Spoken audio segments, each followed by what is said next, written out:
하나님의 은혜예요.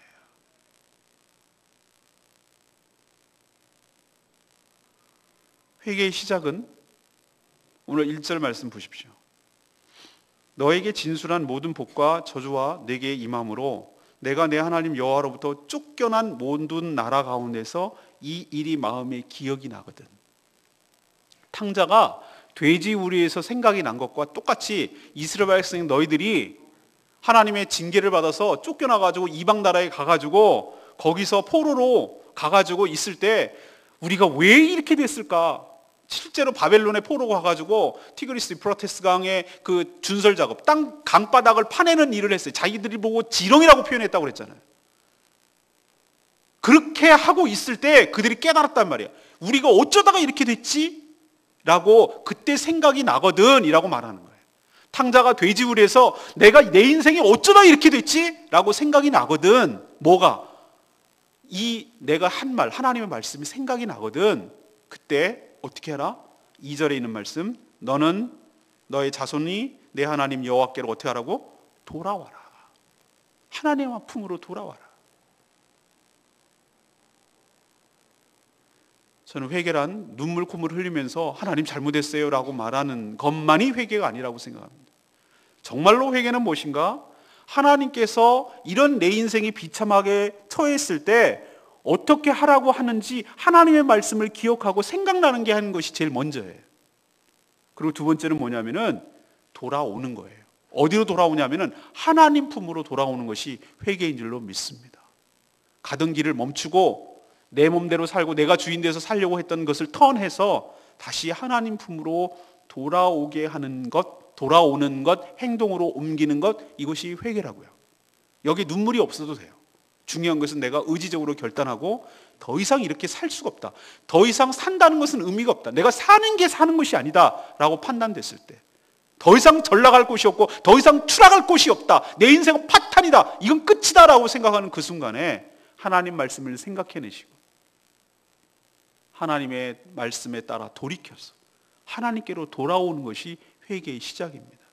그러면 이 사람이 회개했다는 것을 어떻게 알 수 있는가? 2절의 말씀대로 알 수 있어요. 내가 오늘 너에게 명령한 것을 온전히 따라 마음을 다하고 뜻을 다해서 여호와의 말씀을 청종한 것, 이런 삶의 태도, 이것이 이 사람이 회개했구나라는 것을 알 수 있어요. 여러분은 회개했을 때 갑자기 하루아침에 착해지고 하루아침에 막 전도하고 이렇게 되지 않아요. 우리가 사람이 어떻게 이렇게 금방 바뀝니까?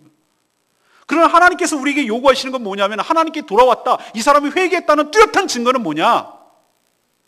하나님의 말씀을 듣기 시작하는 거예요. 어떻게? 그냥 듣는 것이 아니라 마음과 뜻을 다해서 하나님의 말씀을 듣고 그 말씀에 순종하려고 노력하는 것부터 시작하는 거예요. 이게 이 사람이 회개했구나, 이 사람이 하나님 품에 돌아왔구나라는 뚜렷한 증거예요.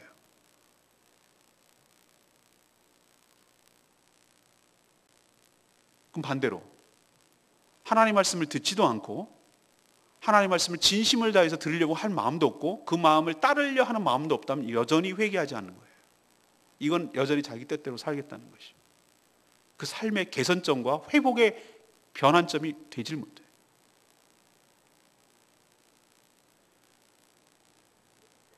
(3절의) 말씀 보면은 내 하나님 여호와께서 마음을 돌이키시고 너를 긍휼히 여기사 포로에서 돌아오게 하시되 내 하나님 여호와께서 흩으신 모든 백성 중에서 너를 모으시리니.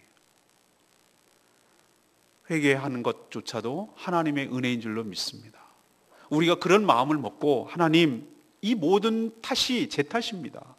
환경 탓도 아니고 부모 탓도 아니고 하나님 탓도 아니고 내가 하나님 품을 떠나서 내가 잘못해서 그런 것입니다 라고 자신의 잘못을 시인하고 내가 하나님 품을 떠나 내 마음대로 사는 것 용서하여 주시옵시고 이제 하나님 앞으로 다시 돌아가오니 이 저를 긍휼히 여겨 주시옵소서. 이제 주님의 말씀을 온전히 따르며 순종하며 살겠습니다 라고 결단하면 그 결심을 보시고 하나님께서 우리의 완전함을 요구하시는 것 아니라고 제가 말씀드렸습니다. 우리가 회개했을 때 완벽하게 바뀌어가지고 새 사람이 된 것을 요구하시는 것이 아니라 우리의 마음의 바뀌는 결단을 우리가 보시는 거예요. 우리의 마음을 보시는 것이.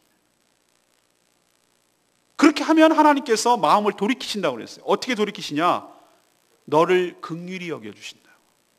우리를 긍휼히 여겨주시는 게 뭐냐면 우리를 불쌍히 여겨주신다. 여기 하나님께서 우리를 불쌍히 여겨주시면 게임 끝입니다. 하나님께서 우리를 불쌍히 여겨주셔야 우리가 회복될 수 있을 줄로 믿습니다. 우리는 하나님께 뭘 요구할 수 있는 자가 아니에요. 그냥 하나님의 자비와 긍휼만 바랄 뿐이에요. 내가 뭔 염치가 있어서 하나님께 뭐 해달라 뭐 해달라 요구할 수가 있겠어요. 죄밖에 지은 것이 없는데, 하나님 버렸는데, 하나님 재산만 달라고 도망가고 배신했는데 뭘 염치가 있어서 하나님께 뭘 해달라고 그러겠어요. 그러나 하나님 다시 한번 말씀을 기억하고 말씀에 따라 하나님 앞에 돌아왔사오니 이 죄인 불쌍히 여기시고 용서하여 주시옵소서라고 머리를 조아릴 때 하나님께서 그 외면했던 마음을 다시 돌이키셨어. 우리를 불쌍히 여기시고, 아이고 인생, 아이고 이 녀석아, 우리를 치근히 여기시고 우리를 불쌍히 여기시고 우리의 연약함을 아시고 하나님께서 포로에서 돌아오게 하실 줄로 믿습니다. 포로가 뭔지 아시죠? 바벨론 포로가 포로입니까? 그것도 포로입니다. 포로가 무엇입니까? 우리가 무언가에 사로잡혀 있던 것이 포로입니다. 돈에 사로잡혀 있고, 쾌락에 사로잡혀 있고, 술에 사로잡혀 있고, 도박에 사로잡혀 있고, 뭔가의 포르노에 사로잡혀 있고, 뭔가에 사로잡혀 있는 것이 포로가 아니고 뭐겠습니까? 이게 포로예요. 그냥 사회적 야망에 따라서 지위가 더 높아지려고 그냥 승진의 목숨을 걸고 있고, 돈을 한번 억지같이 모아가지고 남 무시 안 당하려고 돈의 포로가 돼서 돈에 곱게 가지고 살고 있고, 아니면 그것도 저것도 아니면 인생 뭐 있어 이래가면서 쾌락의 포로가 돼서 살고 있는, 그것이 다 포로가 아니면 뭐겠어요. 하나님께서 우리를 긍휼히 여기시고 어디서 해방시키냐, 그 포로된 가운데, 뭔가 사로잡혀 있는 가운데, 뭔가 묶여 있는 가운데 거기서 끄집어내 주시고 우리를 포로로 끌어내어 주시고 해방시켜 주시고 우리를 건져내어 주시는 은혜를 우리에게 부어주시는 것부터 시작하는 줄로 믿습니다. 이게 회개할 때 나타나는 첫 번째 증상이에요. 우리를 긍휼히 여겨주시고 우리를 포로에서, 죄악의 포로에서, 사단의 포로에서, 세상의 포로에서, 돈의 포로에서 우리를 끄집어내어 주시는 것부터 우리를 긍휼히 여겨주신다는 뚜렷한 모습이 나타난다 이 말이에요.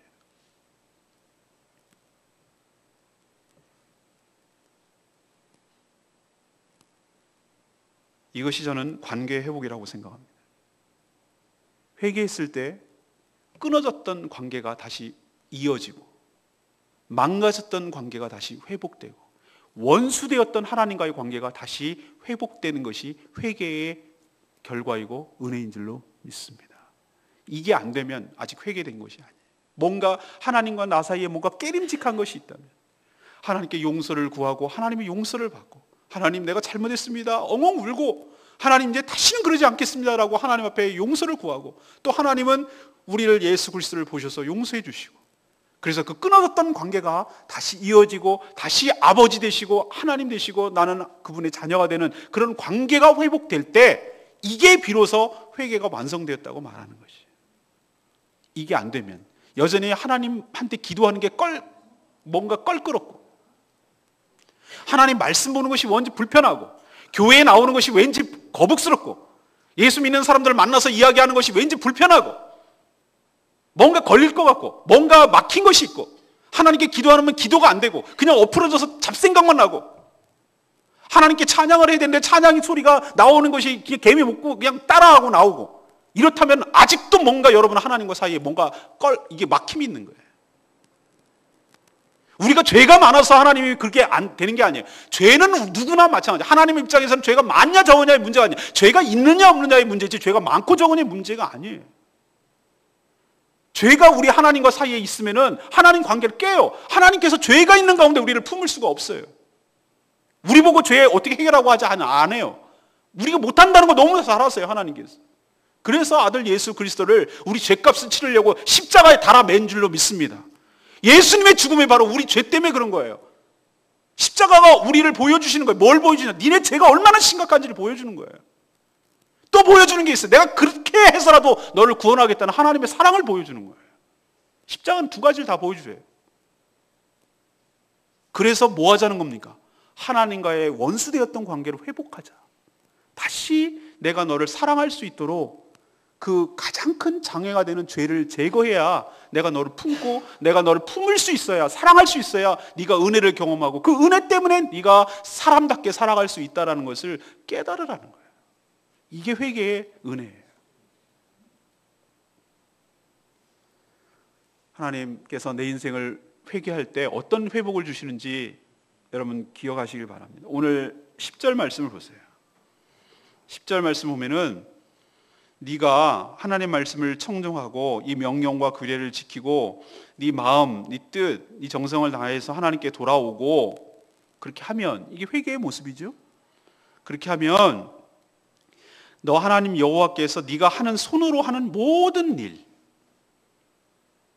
그리고 네 몸의 소생, 자녀들이죠. 네 가축의 새끼, 네 토지의 소산, 이것은 우리가 하는 일이죠. 생업이죠.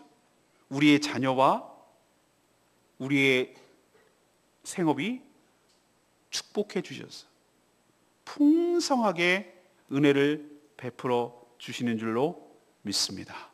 이것이 나타나는 현상이에요. 하나님과의 관계가 회복되니까 나타나는 현상 중에 하나예요. 이것은 우리에게 복이지만 요게 복의 전부가 아니에요. 7절에 또 나와 있어요. 7절에 뭐라고 나와 있죠? 네 하나님 여호와께서 너 적군과 너를 미워하고 핍박하던 자에게 이 모든 저주를 내리게 하시리니, 우리를 괴롭히고 우리를 포로로 끌고 가고 우리를 협박하고 우리를 위협하고 우리에게 저주를 퍼붓던 그 원수 사단 마귀 귀신들, 귀신의 수하에 있는 악한 자들의 손으로부터 우리를 끄집어내어 주실 뿐만 아니라 우리를 안전하게 지켜주시고 우리를 보호하여 주실 줄로 믿습니다. 이게 회개할 때 나타나는 두 번째 은혜고 축복이에요. 6절 말씀, 저는 이것이 가장 큰 축복이라고 생각하는데 지금 역으로 올라가고 있습니다. 6절, 내 하나님 여호와께서 내 마음과 내 자손의 마음에 할례를 베푸사 너로 마음을 다하며 뜻을 다하여 내 하나님 여호와를 사랑하게 하사 너로 생명을 얻게 하실 것이며. 이것이 기가 막힌 하나님의 축복이에요. 우리는 우리 스스로 하나님을 사랑할 수 없다는 것을 너무너무 잘 아세요. 하나님께서 우리 힘으로는 안 된다는 거 알아요. 우리의 연약함을 너무 잘 아시기 때문에. 그래서 하나님은 아주 완전한 방법, 하나님의 놀라운 방법을 했는데 마음의 할례를 하게 하신다는 거예요. 마음의 할례. 마음의 할례가 뭡니까? 상대적 개념이 육체의 할례인데, 육체의 할례란 뭐냐면 이스라엘 남자아이들이 태어난 8일 만에 우리로 치면 포경 수술을 하는 거예요. 그렇게 해서 이 백성들은 하나님의 택한 백성이라는 표를 냈어요. 몸의 표를 냈어요. 그것을 쳐다볼 때마다, 남자들 그랬다고 그랬잖아요. 제가 소변 볼 때마다 쳐다보잖아요. 그러면 내가 누구구나라는 정체성을 잊어버리지 않고 내가 하나님의 자녀지, 하나님의 백성이지, 그 말씀대로 살아야 되는 것을 잊어버리지 않게 하는 것처럼, 그게 바로 육체의 할례였다면 하나님께서 그 방법 말고 하나님께서 우리의 마음의 할례를 행하신다는 거예요. 마음의 할례를, 마음의 표가 나게 하겠다는 거예요. 하나님이 계시다, 하나님이 너와 함께 하신다는 표를 내겠다. 그게 바로 오순절날 역사가 일어나는 성령 강림이 그 표인 줄로 믿습니다. 우리가 예수 그리스도를 믿게 되고 예수 그리스도를 영접하게 되고 예수 그리스도를 믿게 되면 나타나는 현상 중에 뚜렷한 게 뭐냐면, 그 자체도 성령께서 역사하시는 것이지만 그 후로 우리 안에, 우리 몸 안에 성령께서 계시는 줄로 믿습니다. 이게 바로 마음의 할례라는 거예요. 성령께서 그 안에 계셔서 무슨 일을 하는가? 내가 사랑할 수 없는 그 하나님, 나는 멀리 있는 것 같고 도대체 나는 납득이 안 가고, 처음에는 예수 그리스도를 믿기 전에는 그 하나님이 너무 남처럼 느껴졌는데 내 안에 성령이 계시고 나니까 달라진 점이 있다면 하나님에 대해서 관심을 갖게 되고 하나님에 대해서 더 알고 싶어하고 하나님을 더욱더 사랑하게 되고, 그런 나 같은 자를 사랑하시는 그 하나님의 놀라운 하나님 앞에 은혜에 감동하게 되고 그 사랑에 감격하게 되고, 알고 보니 모든 것이 하나님의 사랑이었다고 고백하게 되고, 그래서 그 하나님을 내가 사랑할 수 없었는데, 나는 그런 자가 아니었는데, 나는 그렇게 이기적이고 얼마나 지옥스럽게 에고이스트, 자기밖에 모르는 자고 남을 무시하고 자기밖에 모르는 그런 자였는데, 내가 이런 자가 남을 사랑한다고? 더구나 안 보이는 하나님을 사랑한다고? 이게 기적이 아니고 뭐겠어요? 이게 내 힘으로 된 것입니까? 아니에요. 마음의 할례를 받고 내 안에 성령께서 하나님을 사랑할 수 있도록, 그런 마음이 들도록, 그렇게 우리가 회개할 때 우리 마음의 성령을, 마음의 할례를 행하여 주시는 하나님이신 줄로 믿습니다. 이게 회개할 때 나타나는 아주 큰 은혜예요. 또 19절의 말씀, 내가 오늘 하늘과 땅을 불러 너희에게 증거를 삼노라. 내가 생명과 사망과 복과 저주를 내 앞에 두었은즉 너와 내 자손이 살기 위하여 생명을 택하고 내 하나님 여호와를 사랑하고 그의 말씀을 청종하며 또 그를 의지하라. 그는 내 생명이요 내 장수이니 여호와께서 내 조상 아브라함과 이삭과 야곱에게 주리라고 맹세한 땅에 내가 거주하리라. 우리가 회개할 때 나타나는 가장 축복 중에 하나가 뭐냐면은 우리가 잃어버렸던 선택권을 다시 회복하는 줄로 믿습니다. 이게 큰 축복이라고요. 전에는 뭐밖에 선택할 수가 없었죠? 죄악밖에 선택할 것이 없었어요. A라는 죄를 지을 거냐, B라는 죄를 지을 거냐, C라는 죄를 지을 거냐, 이 중에 선택하는 것밖에 없어요. 그것도 끌려다니면서 우리의 감정에 끌려다니고 우리의 욕망에 끌려다니고 나를 지배하는 사단에게 끌려다니고 돈에 끌려다니고 이렇게 그냥 죄악의 노예로, 쾌락의 노예로, 세상의 노예로 그렇게 선택의 여지가 없이 살던 존재였어요. 그러나 우리가 하나님 앞에 진심으로 회개할 때 하나님께서는 우리에게 뭐를 다시 되찾아 주시느냐? 우리가 선택할 수 있는 선택권을 회복하여 주시는 줄로 믿습니다. 우리에게 두 가지 길이 놓여 있어요. 하나님 선택할 수 있는 기회를 우리에게 주신다 이 말이에요. 생명과 사망, 복과 저주, 이것이 딱 놓여 있을 때 전에는 사망과 저주밖에 선택을 못했어요. 그 길을 죽을 길을 향해서 갔어요. 그러나 이제는 달라요. 이제는 내가 그것을 뻥 차버리고 생명과 축복을 선택할 수 있을 줄로 믿습니다. 이게 기회라고요. 하나님은 완제품을 통째로 자라고 주시는 것이 아니라 우리에게 어떤 모양으로 우리에게 축복을 주시는가, 우리에게 선택할 기회를 주시는 것을 통해서 우리에게 축복하시는 거예요. 이게 기회가 곧 축복이에요. 생명과 선택을 갈림길에서 항상 그것을 선택해 갈 수 있도록 하나님께서 우리에게 은혜를 주신다고요. 찬스를 주시는 것이. 수많은 교회가 있지만 이 교회를 내가 해야 되겠다라고 판단하는 것도 하나님께서 여러분의 선택권을 준 거예요. 수많은 땅이 있지만 난 여기 와서 살아야 되겠다라고 판단한 것도 여러분에게 선택권을 준 거예요. 우리요 의외로 선택을 많이 합니다. 근데 어떤 사람은 자꾸 이런 것만 선택해 나가는 사람이에요. 그러나 여러분들 우리에게 주신 것을 잘 분별하고 생명과 축복을 선택해 갈 때 나도 모르는 사이에 그 길이 복된 길이 될 것이며 그 최종은 영광 가운데 하나님의 임재 가운데 하나님의 천국으로 하나님의 동행하는 복된 삶으로 우리가 점점 가고 있는 내 자신을 발견하게 될 줄로 믿습니다. 이게 바로 하나님의 품 안에 산다는 얘기고 하나님의 품 안으로 돌아왔을 때 일어나는 일들이에요. 회개요? 왜 회개해야 되냐고요? 모든 것을 다 회복시키기 때문에. 우리는 자꾸 회개를 예수 그리스도를 믿을 때 그때 한 번 하는 것만 회개라고 생각하는 경향이 있어요. 그게 회개의 전부다라고 생각하면 이단이 나오는데 그게 바로 구원파예요. 구원파는 예수 믿을 때 그때 한 번 회개하면 나머지 죄져도 회개할 필요가 없다고 얘기해요. 천만의 말씀. 제가 말씀드리잖아요. 오늘 목욕탕 가가지고 때를 빡빡빡빡 밀고 아주 그냥 땜이 해가지고 밀고 왔는데 오늘 잘 잤어요. 그럼 내일 아침에 아유 어저께가 그렇게 열심히 했으니까 세수하지 말아야지. 그래서 세수 안 합니까? 세수 안 할 상황인가요? 낀 눈곱은 어떡할 거예요? 여러분 예수 그리스도를 믿었어도 여전히 이 육체 가운데 살기 때문에 육체 가운데 산다는 얘기는 우리가 영적으로 살지 않는다는 뜻이 아니라 우리가 육신을 입고 살기 때문에 아직까지는 불완전하다 말이에요. 예수님께서 받으신 그 부활의 몸처럼 우리가 완전히 바뀌어져서 천국에서 영생을 누리며 살기 전까지는 우리가 불완전한 상태에 있어요. 뭔가 언밸런스예요. 왜? 우리의 영혼은 구원받았는데 우리의 육체까지는 아직 구원 안 받았거든. 그리고 이 땅을 살아가는 이 육체가 살아가는 이 땅이 죄악 가운데 공중권세 잡은 자의 삶을 살고 있거든요. 전부 다 지배를 하고 있거든요. 그렇기 때문에 우리도 나도 모르는 사이에 그렇게 가요. 우리가 몸까지 부활의 몸까지 입고 천국으로 가면은 그때야말로 선택의 여지가 없어요. 뭐가 없냐면 죄를 지을래야 지을 수 없어요. 죄라는 것은 없으니까. 그러나 지금은 우리에게 두 가지가 다 있단 말이에요. 그러나 염려하지 마세요. 전에는 선택의 여지가 없었는데 지금 우리에게 선택권을 주셔서 우리가 분별해서 죄악과 저주와 사망을 선택하지 않고 생명과 축복을 선택해 나가면 되는 거예요. 우리의 끝까지 가는 길을 다 알 수 없으나 우리가 지금 현재 내가 이 시점에서 그리고 여기라는 곳에서 우리의 삶의 현장에서 내가 이걸 하나 어떤 것을 어떻게 하는 것이 생명인지를 하나님께 기도하고 성령의 인도하심을 받고 하나씩 선택해 갈 때 내 인생이 축복의 길로 들어섰고 이미 축복의 길로 걸어가고 있고 그 끝은 축복의 결과로 우리에게 오게 될 줄로 믿습니다. 이게 바로 회개의 결과라고요.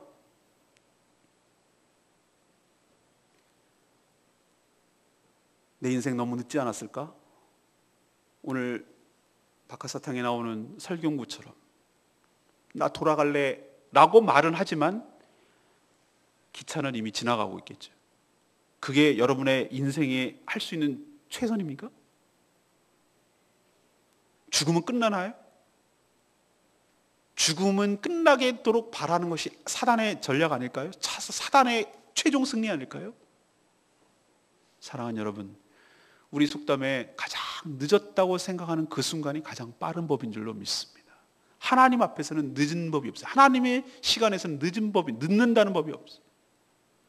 늦었다고 생각하는 이 순간이라도 하나님께 돌이키고 다시 회개하고 내 인생을 좀 이렇게 살고 싶지는 않다, 이게 사는 것이 아니다라고 판단하고 다시 하나님께 돌이키고 하나님 앞으로 무릎을 꿇고 눈물 흘리고 엎드려서 나가고 하나님께 용서를 구하면 하나님은 마치 기다렸다는 듯이 탕자의 아버지가 버선발로 뛰어나와가지고 애 창피할까봐, 저 레므란트 그 명화를 보여주려다가 그거 설명하려 너무 설교가 길어질까봐 안 보여주는데, 그 보면은 탕자의 귀환이라는 걸 나중에 한번 보십시오. 그 명화 보면은 제가 얼마나 감동이 되는지. 그지꼴을 해가지고 맨발로 엉금엉 겨워도 신발은 다 떨어지고 옷은 다 그지꼴을 해가지고 왔는데 아버지가 큰 이 손으로 이렇게 그 차남을 안아요.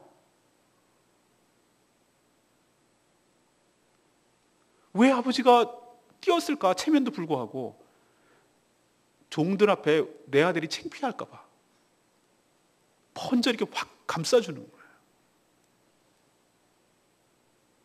내 아들이 죽었다 살아왔다고, 살찐 송아지 잡으라고, 신발 신기라고. 신발은 안 신는 건 노예들만이 그렇거든요. 신을 신기라는 얘기는 아들로 손에 가락지를 끼워주라고, 아들로서 회복시켜 주시는 것이죠.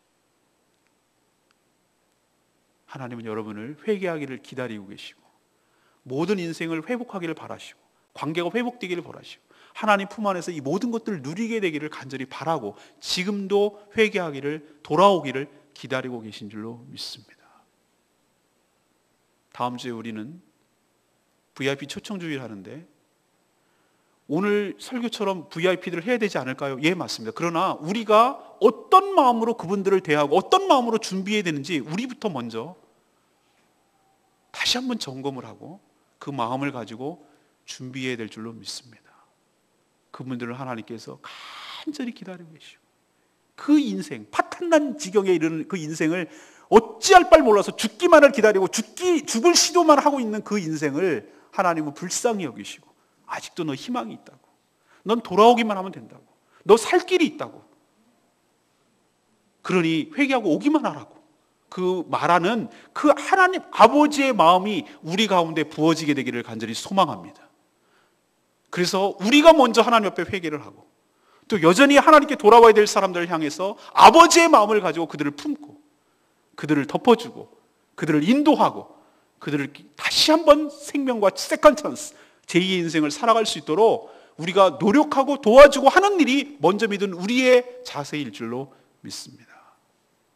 결론적으로 여러분, 내 인생이 엉망이 되었고 다 망가졌고 파탄이라는, 정말로 돌아가고 싶은데 돌아갈 수 없는 상황까지 지경에 이르렀다고 했을 때 내 현재 현위치를, 현주소를 정확하게 진단하십시오. 내가 지금 있는 내 인생의 위치가 어딘지를 직시해야 돼. 이게 문제의 시작이라고요. 원인 진단을 정확하게 해야 된다는 뜻이에요.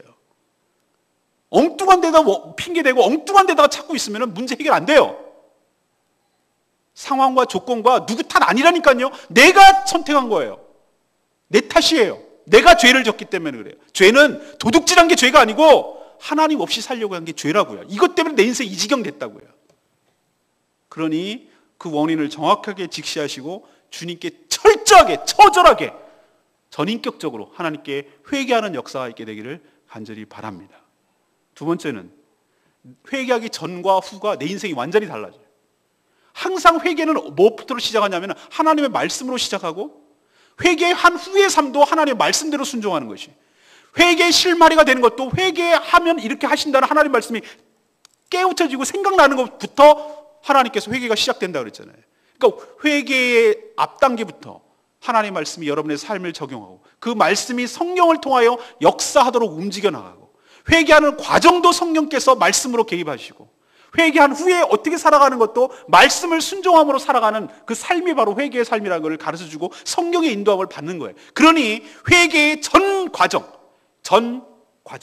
전에 그다음 과정 후에 이 모든 과정들이 말씀과 성령의 역사로 인도된다는 거 여러분 기억하시기를 바랍니다. 지금도 하나님께서는 주의 종을 통해서 여러분에게 회개를 선포하고 있고 회개를 촉구하고 있어요. 그럴 때 오늘 말씀 따라서 하나님 말씀을 듣고 생각났어요. 이제 하나님 말씀 이제 깨달았습니다. 그러면 그대로 행하고 그대로 순종하고 그대로 따르면 이 말씀의 효과가 여러분의 삶에 미치게 될 줄로 믿습니다. 하나님은 예나 지금이나 살아계신 하나님인 줄로 믿습니다. 이 말씀을 썼던 하나님이 지금도 살아계셔요.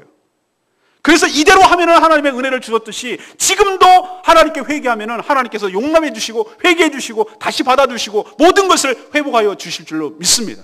하나님은 신뢰하세요. 그리고 말씀을 부딪힌 거에 대해서 외면하지 마시고 말씀에 순종하세요. 이 모든 회개가 내가 하는 것 아닌 거 압니다. 지금까지 내가 내 주인이라고 산 것 이제 버리세요. 회개조차도 내 마음대로 안 돼. 하나님의 은혜를 입고 하나님의 성령을 입고 하나님께서 주도하시고 하나님께서 나를 불쌍히 여겨주셔야 그것이 가능할 줄로 믿습니다. 여러분이 할 수 있는 건 아무것도 없어요. 하나님 앞에 엎드려서 주여 이 죄인 불쌍히 여겨주시옵소서. 이제는 살아갈 힘이 아무것도 없습니다. 희망도 없고 살아야 될 이유도 모르겠습니다. 내 인생 어쩌다 이 지경이 되는지 나도 모르겠습니다. 그러나 하나님 딱 한 가지 희망을 내가 걸자면 하나님께 돌아오면은 나를 불쌍히 여기신다는 그 하나님 말씀 한마디 믿고 제가 주님 앞에 엎드리오니 이 죄인, 죽을 죄인, 죽어마땅한 이 죄인 하나님 용서해 주시고 거두어 주시고 불쌍히 여겨 주시고 자비를 내려 주시옵소서. 그것만 하면 돼요. 여러분이 나머지는 할 게 아무것도 없어요. 나머지는 주님께서 여러분의 그 자세를 보시고 회복하여 주시고 말씀을 깨닫게 해주시고 말씀에 순종하게 하시고 다시 모든 것들을 다시 걷어들이고 다시 되찾을 수 있도록 은혜를 부어주실 줄로 믿습니다.